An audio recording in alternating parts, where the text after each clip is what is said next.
Welcome to Hardware Addicts, a proud member of the Destination Linux Network. Hardware Addicts is the podcast that focuses on the physical components that power our technology world.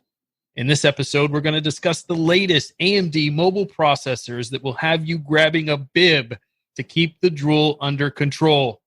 We've got the Zephyrus G14. We'll discuss bass and boost speeds in the brain filler. And of course, we're going to have Camera Corner with Wendy, where we discuss stabilization hardware for cameras.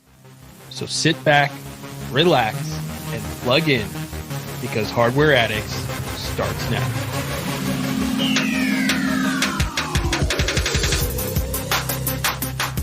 I'm Ryan, your tech guide through the universe, and with me today are my two co-hosts, Wendy, our resident photographer extraordinaire and hardware enthusiast, along with Michael, the software sage and hardware Padawan. So let's find out what tech adventures everyone has had this week. Michael, what hardware quests have you been on? I'm a software guy, so nothing. What? Wow. Wait, I mean, basically, all I did was mess around with software stuff because there's not much. I mean, I just no teleprompter updates? I mean, I could give you updates of the stuff I already had, but I was you're just kidding. We don't care. Yeah, exactly. I mean, yeah, sure. All right, fine. We'll move on to Wendy then. Wendy, how did you feed your addiction this week? I got my very first gaming mouse. And okay, so I have to say that I did not understand what the hype was really. I mean, even after we covered it, I was like, yeah, they're cool. But my mouse was dying and I really needed a new one. I ended up with a G205 Hero. So it is a corded mouse. And thanks to Ryan's recommendations, I bought a mouse pad to go with it when I ordered it. I love this thing. Oh my gosh, I cannot believe I went so long without one. It's like getting your first mechanical keyboard. You just can't go back. I'm hooked. My husband loves it too. Some of the games he's been playing, he's like, oh my gosh, this is so much easier. I can feel the geek enthusiasm just exuding from you, and I love it. So What are the big difference between, well, what mouse did you have before this? So the one I was using before was a Logitech ball mouse. So it had the thumb ball that you moved things across the screen with. Yeah, trackballs. Yeah, trackball mouse. So that's what I was using before this one. And I was kind of worried. One of the reasons why it took me so long is I don't want to run Windows. I don't want a Windows partition to set up a mouse. So I got the mechanical keyboard I did because I could change the RGB on it without needing any software. And thanks to software, this is Michael's area, thanks to software called Piper, I was able to get rid of the rainbow vomit that comes with it. Nice. Yes. Rainbow vomit is what you're calling RGB now? I love it. Well, when it comes like out of the box and it's flashing all these different colors, yeah, that's rainbow vomit. I love it. That's a fantastic description. So you got is this a Logitech G13 you said, or 14? No, G502. G502. Oh, nice. Yes. That's a very nice Hero. mouse. I cranked it all the way up to the 16,000 DPI for like 2 seconds. And what was that like? That was like, holy crap, where did the mouse go? And then it was really hard to get it changed back because every teeny tiny move sent it everywhere. So yeah, right now it's on 3,400. Well, yeah, because this goes up to a ridiculous 16,000 DPI and has 11 buttons and adjustable weights in this thing. I mean, you went like with the bomb.com, did I just age myself? Type of mouse. Sure. Sure. Yeah, okay, boomer. It's awesome. I love it. I will never go back to a regular mouse. It's gaming mice forever for me. Now, how has this helped your productivity in things? Like, is it just for gaming you're noticing a big difference, or is it your overall workflow? Well, in just day-to-day tasks, it seems to be so much smoother in my ability to get across multiple screens. That's what I noticed the most. So yeah, my husband's noticed great things in some of the games that he plays.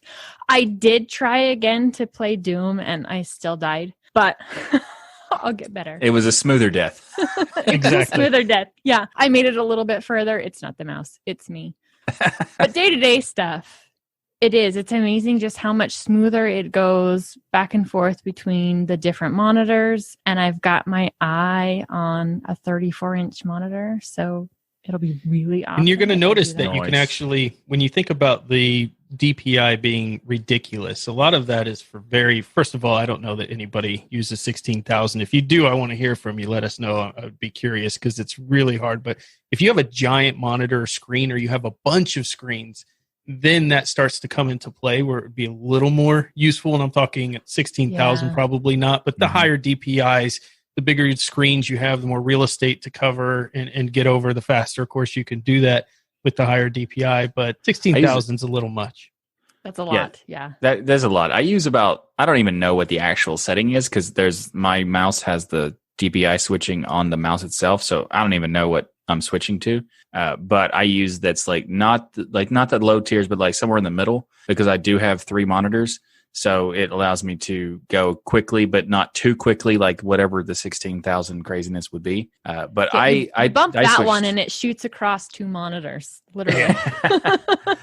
Yeah, I actually got this game mouse from Ryan. He was kind enough to let me not have to deal with finding out what I needed to get. He just said, "Hey, this one." Here, I was like, "Okay, cool." take this. Yep. Yeah. So I went from having a regular Gateway mouse that you get with a computer that 15 years ago when you bought Gateway. It's night and day basically, and it's fantastic. But your description about how it feels, like how you felt when you got that new mouse and you compared it to getting a mechanical keyboard. I only got a mechanical keyboard 6-7 months ago or something like that. And it's exactly the experience I had when I got one. I was like, oh, wow. Okay, now I see what I was missing. Mm-hmm. Yeah. And the same thing with the gaming mouse. It's just crazy. It's like, why do I need any kind of special peripherals? It's just a keyboard. It's just a mouse. No, it's not. Exactly. You don't have to be a gamer to appreciate how smooth and fluid a gaming mouse is. Or how about how cool this is to kind of get the geek blood flowing here? You got a whole microprocessor inside there, a little 32-bit ARM processor inside your mouse that's able to report the position of your mouse at 1,000 hertz, 1 millisecond. I mean, this is when you really start geeking out on a mouse, you start to realize, hey, that $7 thing I grabbed off the shelf, I was missing out because you just got a whole computer practically inside your little mouse now that's helping you in the performance in precision of your movement. Well, my husband's already mapped one of the keys inside Doom for glory kills, so he doesn't have to take his hand even off the mouse for that. He's cool. on it. All right, Ryan, what have you been up to this week?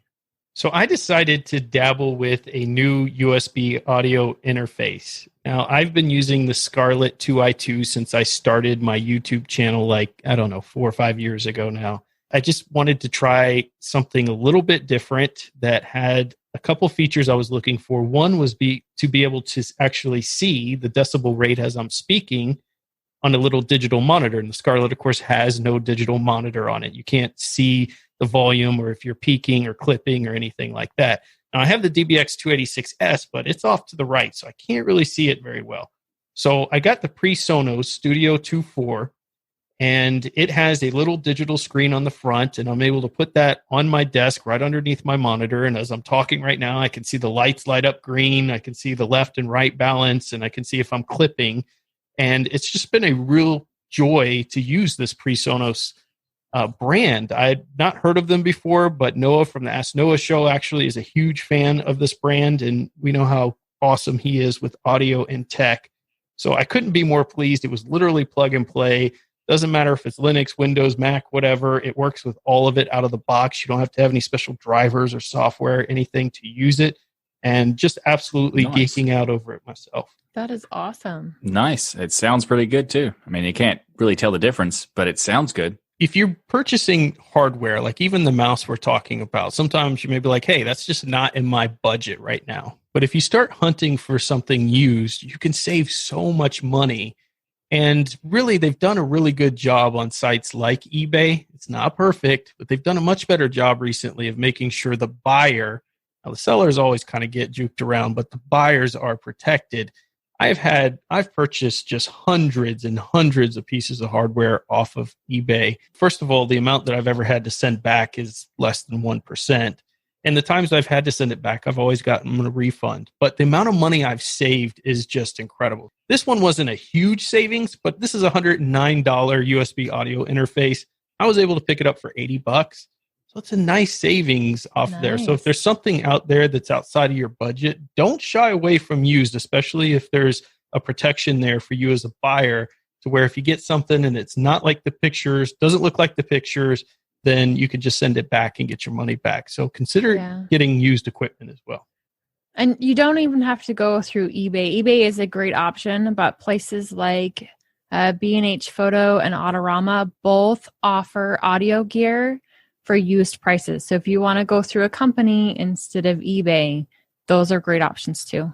Really good point. And Amazon also has their pre-owned section where other people can sell, and definitely recommend you do your research on the sellers, make sure they have a good rating, maybe try to communicate, ask a question, see if they communicate back. Those can be signs that you've got somebody who's going to take care of you if there's a problem. But there's a lot of protection out there as well where you can send these things back, and you're going to save a ton of money if you do that. And Autorama is fun to say. It is. Well, and that's where I got my USB interface for a lot cheaper. I can't remember what it was originally, but I got mine for $50 through Autorama. Nice. I don't think I've actually purchased from Autorama. I've seen them come up on things, but I've not purchased from them directly. They're one of the places where I go and look at new hardware, especially for photography, and go, I'm going to add it to my cart and then shut the window and walk away before I spend way too much money. I've been doing that a lot this week, but we'll get into that in the core story. This episode of Hardware Addicts and the entire Destination Linux network is now sponsored by DigitalOcean. DigitalOcean offers the simplest, most developer-friendly cloud platform. It's optimized to make managing and scaling apps easy with an intuitive API, multiple storage options, integrated firewalls, load balancers, and so much more. You can get all this plus access to their world-class customer support for as low as $5 per month, or you can use their flexible pricing structure for as low as 0.7 cents per hour. As Ryan would say, that's darn near free. DigitalOcean also offers over 2,000 cloud-agnostic tutorials to help you stay up to date with the latest open source software, languages, and frameworks. Get started on DigitalOcean for 2 months free with a $100 credit by going to do.co/DLN. Again, you can get started on DigitalOcean with that $100 credit by going to do.co/DLN. And we thank DigitalOcean for sponsoring this episode. All right, so now we get into our core story of the week, and I am so excited about this. I get geek chills just thinking about it. So AMD, as we know, has continued to have a plethora of impressive offerings on the desktop. Their CPU lineup has been amazing. They've had a lot of performance wins with their GPU, but the laptop market, and we discussed this in prior series, is an area where AMD is yet to bring any real competition to Intel. But AMD is hoping to change that, and they had some exciting announcements that have come up in the last few weeks, specifically their new 4000 series of CPUs and their partnerships with companies like ASUS, Dell, and Lenovo that are going to make 2020 an amazing year, or have the potential to, certainly, for AMD in the laptop world. So our first glimpse of the 4000 series comes in the form of a laptop we talked about, I think maybe on our first episode of Hardware Addicts. Is that where we covered CES? Maybe your first it was is. the first. I believe It was so. the first. Yep, first. So we talked about this really cool laptop, and we were all kind of geeking out about it, that had the customizable LED back cover.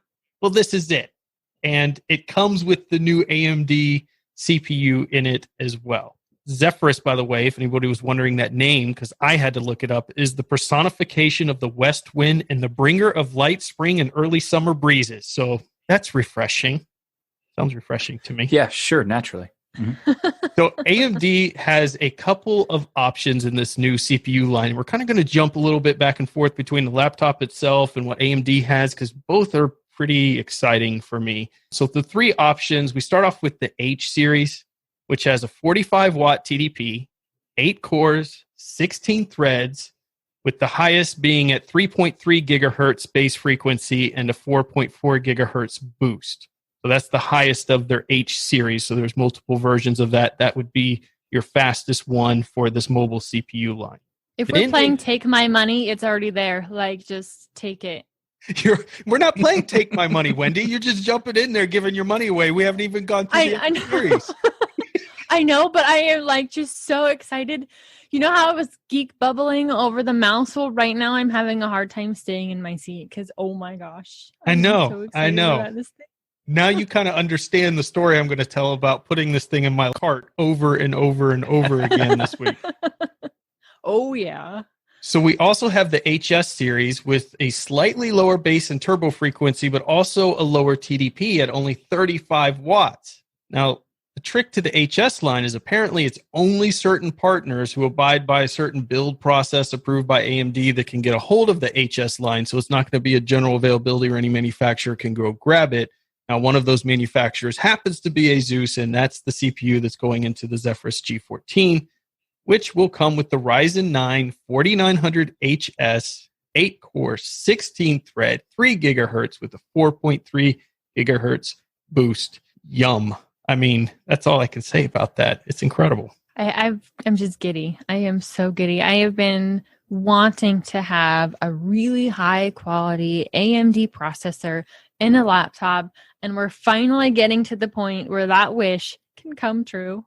I agree. I get this question constantly throughout the week. What is the best AMD laptop out there? Now, I've done a video on the Lenovo IdeaPad Flex, which I absolutely love. It's one of my favorite AMD laptops to this point. But I mean, come on, when you look at these specs on this machine, it really makes me look at my computer and say, you're old, you must go, and I must buy something new. And this thing looks awesome too. Like, I mean, obviously the specs sound great, and but you know, I'm a designer type, so I like to look at the way that the devices look. And the Zephyrus, that looks like an awesome thing, especially with the little LED thing on the back.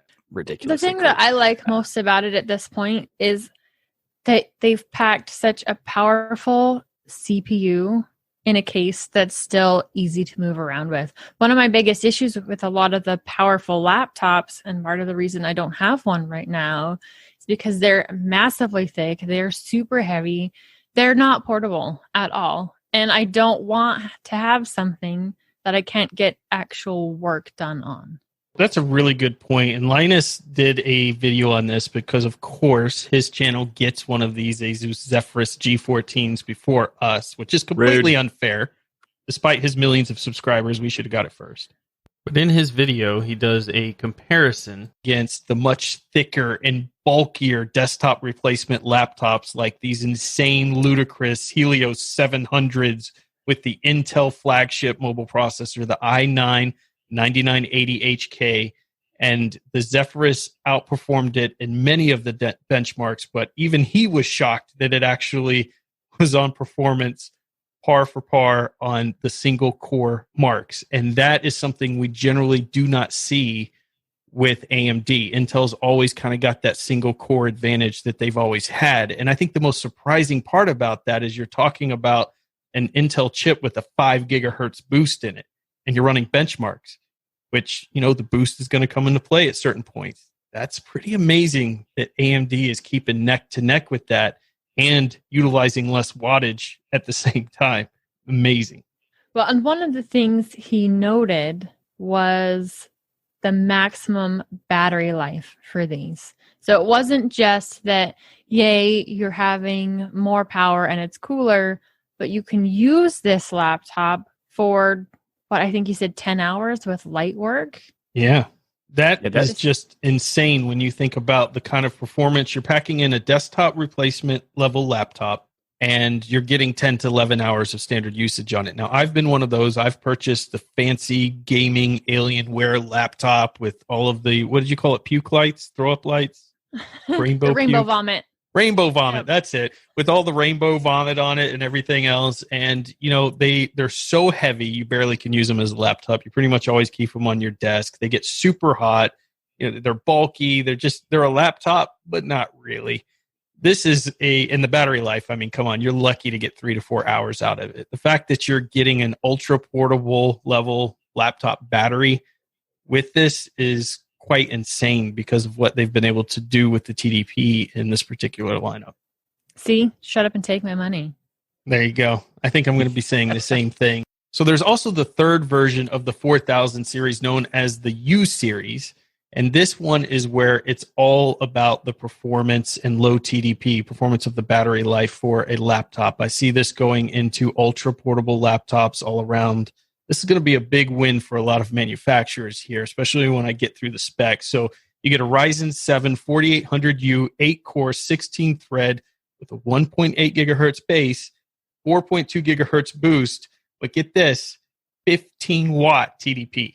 Holy 15 watts. Moly. I mean, this is something where I don't even know what to expect the battery life you would get out of something like that, but certainly 15, 20 hours. That is something that you could make those, completely ultra slim laptops that are perfect for putting in a backpack and taking notes on in class and being able to get through your full day of classes and homework without having to plug in. That actually beats the battery life of a Chromebook. It could potentially. I can't wait to see numbers. It's going to make the MacBook Air look like, I don't know, an obese laptop. This is just no way you're not, if the manufacturers really take this and execute on it and pair some good hardware, aluminum unibody frame, a really nice screen with this low TDP CPU, they're going to have a hit that's going to make Apple just sweat. Back to our Zephyrus as our current contender. There are some strange choices ASUS made, at least I think they're kind of strange. They chose NVIDIA's RTX 2060 Max-Q. So instead of going with an AMD GPU in here, of course, you got the integrated one on the CPU itself, but they went with an additional CPU or GPU, and they put NVIDIA's RTX 2060 Max-Q in there. And I think that's an interesting choice and really kind of shows that perhaps the manufacturers themselves still don't, and maybe rightfully so, have a lot of faith in AMD's GPU lineup. Well, I can't wait till they have one with AMD GPU and CPU, because that's really what I want the most. But if you're trying to get maybe the CPU out there, where this is their first real big run of high-end CPUs, that having a big name like NVIDIA as your GPU might help a little bit. Yeah, that's a good point. Brand recognition. It could be a marketing thing that they're doing it for. And also, I think that there might be a argument that the CPUs are where AMD is dominant and the GPU is kind of 50-50. Sometimes they're better, sometimes they're not. But overall, I think it's not necessarily a bad thing. Maybe they wanted to make a Christmas laptop, so they did green and red. There you go, Michael. That's the way to think about it. Way to get into the holiday spirit early. Right? So there is a catch to this laptop. It sounds near perfect, the Zephyrus G14. I've had it in my cart multiple times for pre-order, but there's no webcam.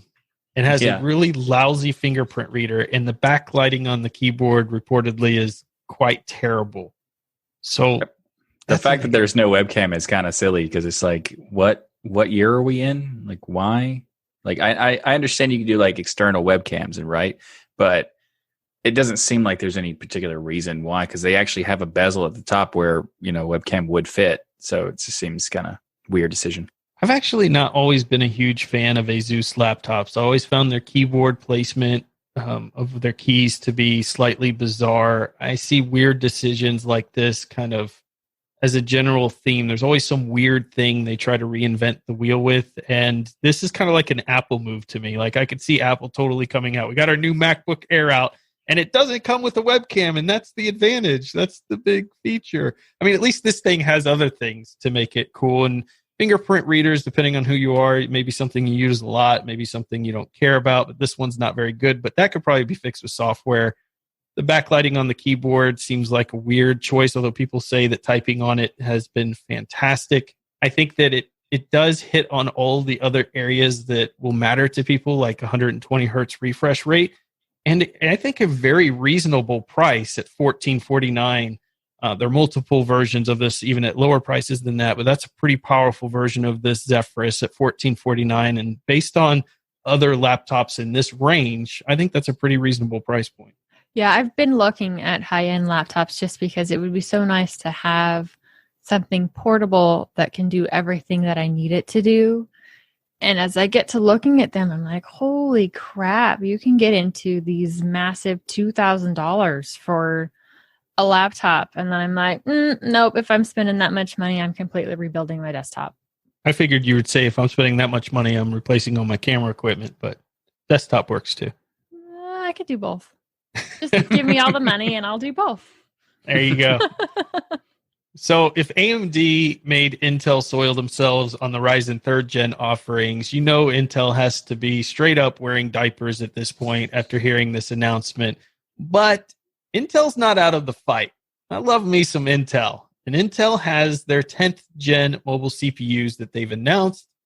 Unfortunately, they're still using the tired 14 nanometers. We're going to cover that next week. We'll kind of get into some of the specs and things and look at the 10th gen Comet Lake H. Even though it's still based on that older manufacturing process, they have done amazing things over the years with that process. They've been able to pull a lot of performance out of it.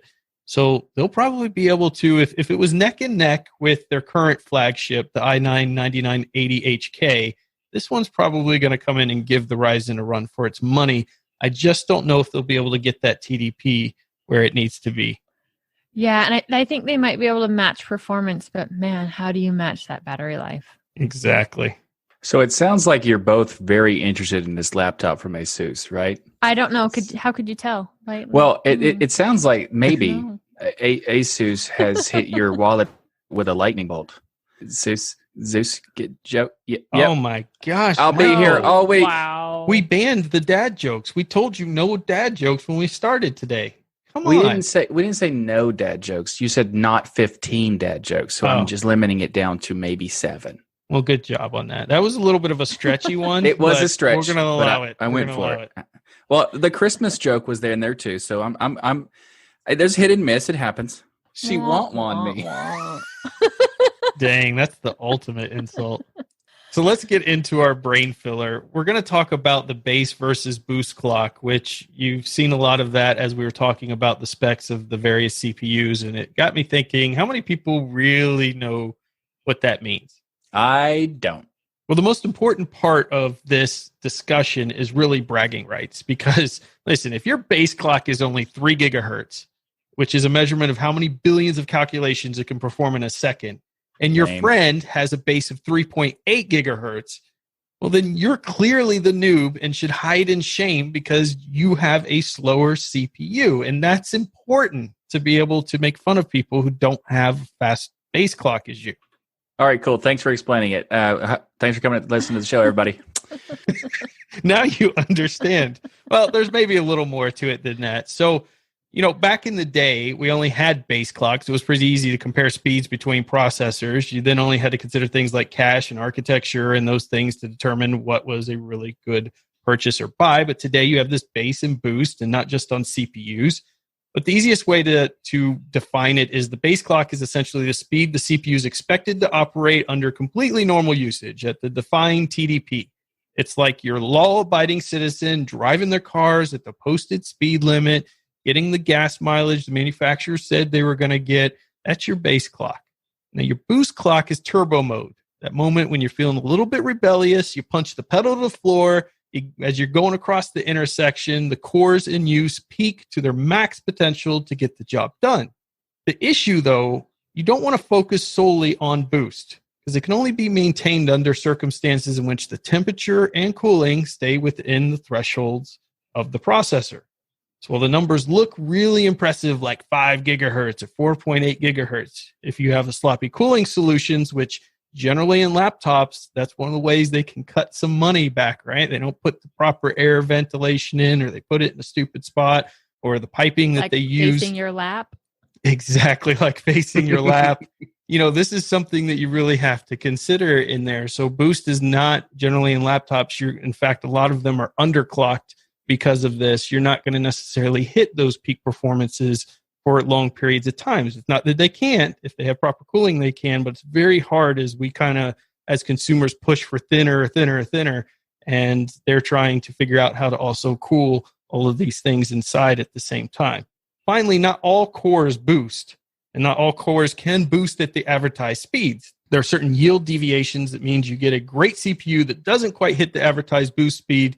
And so it's kind of the luck of the yield draw, whether you've got the one that hits 5 gigahertz as advertised, or you get the one that has 4.9 or 4.8 or 4.7, because there is a level in there that they are not guaranteeing that even though they advertise the fastest one they have is 5 gigahertz, that you're going to get that silicone that's quality enough to actually be able to hit that speed.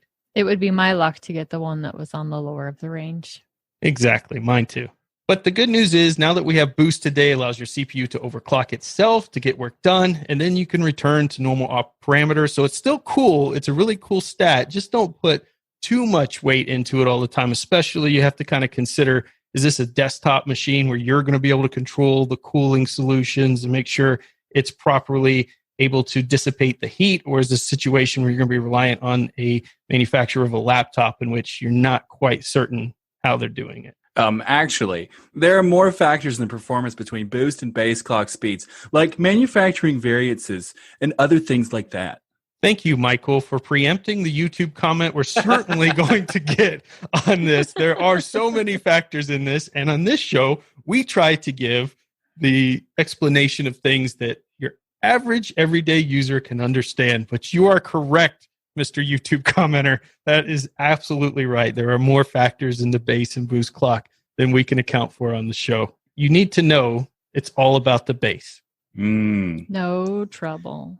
And you say that I do dad jokes, and that's not okay. Oh, come on. I got one. 1 out of 8 episodes is not bad. And this is not only am I not bothered by this, I respect it and encourage it. Just can't. All right, Wendy, help these kids out. Help us kids out and tell us what's going on in the camera corner this week. Well, this week we're going to talk about stabilization. And while not everybody needs to stabilize their camera, if you're wanting to play with things like tabletop photography or macro photography, wildlife, even doing video solutions, this is where hardware to stabilize your camera comes into play. And if you're doing images, your base is a tripod. And from tripods, you have 2 choices. You can go carbon fiber or aluminum. Aluminum is a little bit cheaper, but if you're going to be going outdoors a lot with them, it's a lot easier for them to get dinged and dented and bent. So it might be worth it for you to go carbon fiber. And this is also one of the places, if you are buying a tripod and you are putting your camera on it, I don't care whether you've spent $200 or $1,000 on this camera, make sure that you are buying a good one. So really cheap ones that you can buy from your local variety stores that have everything from groceries to clothes, they don't carry a high quality tripod in there. And so they're not very stable. You're risking them falling over and all kinds of things. If you're going to buy one, go for one that is really quality built. You don't have to spend $1,000 on a tripod, but I'm saying you're probably going to be better if you stick within the range between 50 and 100 in buying tripods. They're an area where if you go super cheap, that's exactly what you're getting, and you're risking the stability of the actual tripod. I think that's a good point. I always say that I want my tripod to match my Ferrari, so both of them are carbon fiber. Naturally. My Ferrari happens to be a Honda and doesn't have any carbon fiber on it, but still, if I had one, I would want it to match. I thought you were going to say in your dreams. Yeah, exactly. I thought you were going to say that they both need to be carbon fiber or imaginary. But you can have an imaginary Ferrari and do just great. If you have an imaginary tripod, it's really not going to help you. Yeah, you just drop your camera on the ground and smashed it. Actually, it's funny because you mentioned the hell having the terrible crummy tripod and then getting a better one. I actually did get a crummy one, but it was a long time ago, and I don't remember where I got it from. But it was definitely some like nonsense store or whatever. And then when I realized that it's not tall enough for me to use, I had to take it back and go get a real tripod that was actually tall enough. So it's funny because the way you described it was like, hey, that's exactly what happened to me. I actually purchased really cheap ones as well for a long time, and I had a bad habit of knocking them over. too easily. And so I went to find a better one, but the price was kind of like, I don't want to spend that on a tripod.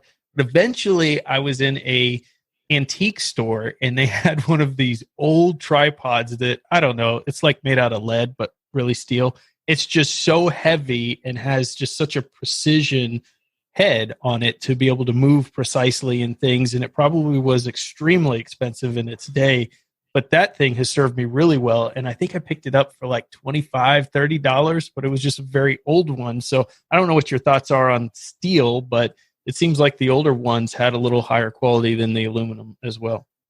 That is an amazing score. Well, and to have something heavy like that is really awesome if you're outdoors doing landscape photography, that kind of thing. As long as you're willing to pack it, then I don't care how heavy it is. But if you're not okay with packing something that heavy, and I have to say that I wish I had been there because I would have bought it and then... You can't have it, hands off, unless you want to trade a Zephyrus for it. Then we'll talk. No, I'm not willing to do that. But you do bring up a really great topic, and that is the heads that are on the tripod, because there are multiple versions. So you have the pan head that just goes side to side, or mine has a ball head, so it can move in all sorts of different directions. It can point straight down, and it also has a function where you have your 3 legs out, but the top of the tripod can go so you can get top-down images and have it fully stable. And as someone who's done product work and food work, being able to do top-down from a really stable position, knowing that I can set up everything I want, see what the shot's going to look like through my camera, and have everything not move as I take that picture is amazing. So those are some different options that you can look at when choosing a tripod that works for you. It really depends on what you're doing and how you're going to use that tripod, because there's some that have wrapping legs. So if you want to wrap the tripod around things, I would not use a heavy camera with any of those. Make sure you're checking the ratings, but it's an option. So is this something that professional photographers utilize? Like, I've used those wrapping legs, the cheap versions of them, to do stuff for my YouTube channel, but is this something professional photographers utilize as well? Some do, and it depends on what you're doing, especially if you're taking video for, say, a YouTube channel and you needed this really funky angle and spot. It's one way to help you get the camera in those places where you want it to be, and there's really no other way to do it. Nice. You also have the option of a monopod, and I would say that that's great if you're not taking images with really long exposures.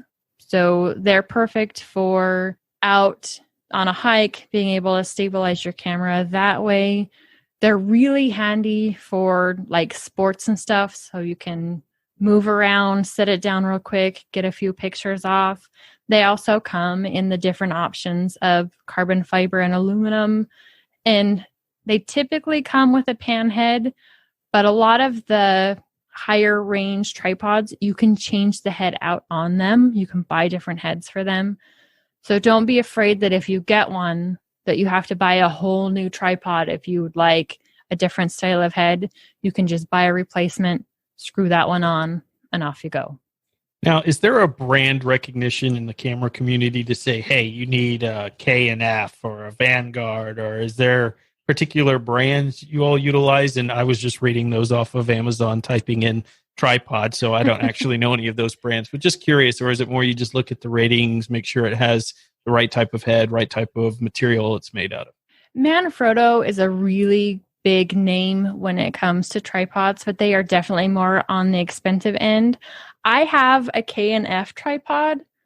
I've absolutely loved the darn thing. They are on, I don't know, I guess you'd say more mid-range in the quality tripods, and I would highly recommend them. It's been extremely solid for me.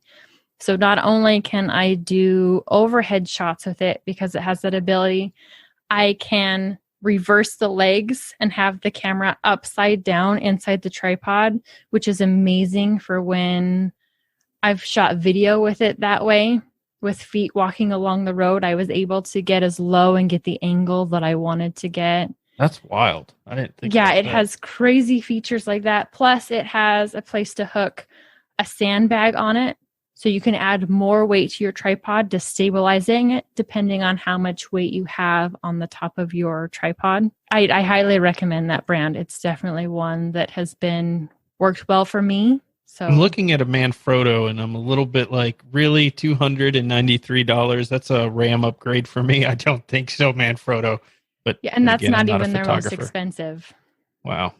Yeah, they also do like the Manfrotto is the only one I recognize, and it's I think it's like the more popular ones for YouTubers and stuff, because I've heard that mentioned by like filmmakers and stuff, where they also have like sliders and dollies and things like that from them.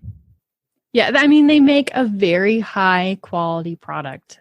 They're very high quality, but not everybody can dish out $350 for a tripod, especially if that's the budget that you have to spend on your camera. What I'm saying is you don't have to spend that much, but definitely don't go super cheap. When it comes to video, tripods there are pretty much the same, except for you have something called a fluid head on the tripods that are made specifically for video. And they glide really nice in going back and forth in different directions, getting you that smooth shot. So those ones are going to be more expensive than your pan head or your ball head that are made mostly just for images.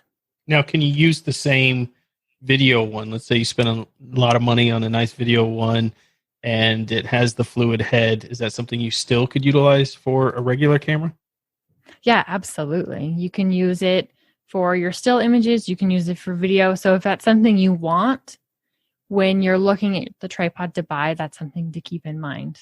Gimbals are another option when it comes to video, and there's two different types. So there's the motor ones that help stabilize it itself for you. There's all different kinds of varieties, from really, really big ones to little handheld ones. I have a smaller version myself that does an amazing job. And since we're talking used, I got that one used. The used market is absolutely fantastic. You can also get manual ones, so they do help you stabilize the camera, but it does take time to learn the technique on how to stabilize the camera. They're a lot cheaper. You can also pick them up used at great prices, but note that if you get one of those, you have to account for some time to learn the technique and how to use that manual gimbal. I tried this manual gimbal thing with a phone. It was a gimbal made for a phone, and it was the most obnoxious, annoying thing to try to weight and balance it and get it centered. And obviously I didn't know what I was doing, and I don't read manuals, so I refused. But the point is, it was something where I immediately sold it and went and got a motorized version, which pretty much does all the compensation for you, which is so much nicer.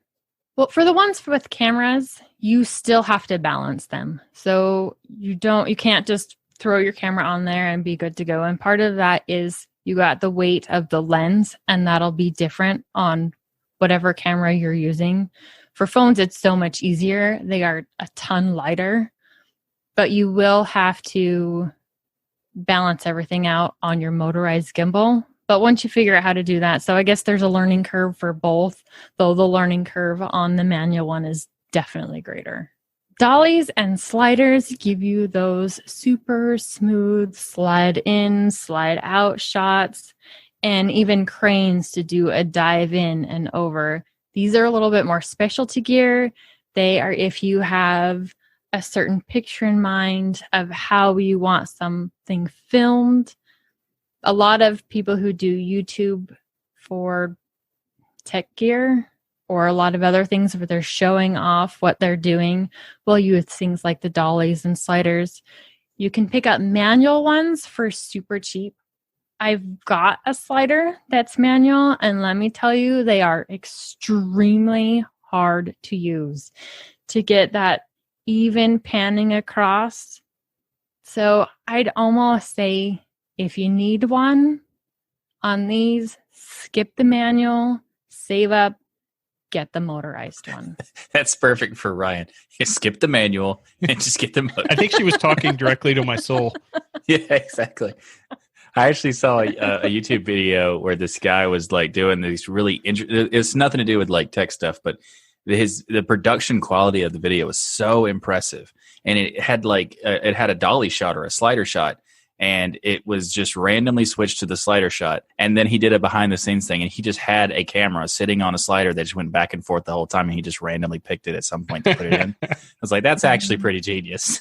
I actually purchased one of these movie making video cages, which, kind of allow you to stabilize your camera, not perfectly, but enough to do some shots maybe around the camera or the product while you're walking with the camera. And, you couldn't tell by my YouTube channel, but it's actually pretty good.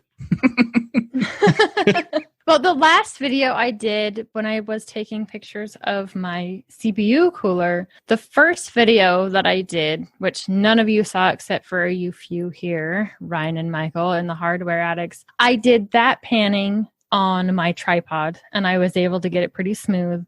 The one that everybody else gets to see that's on my YouTube channel, that one I actually did with my gimbal. The hardest part about that one was holding the button at a steady rate. There was a whole lot of times that it was panning beautifully. I'd get to about the middle of my CPU cooler. I'd hit it too hard, and it would just go whoop.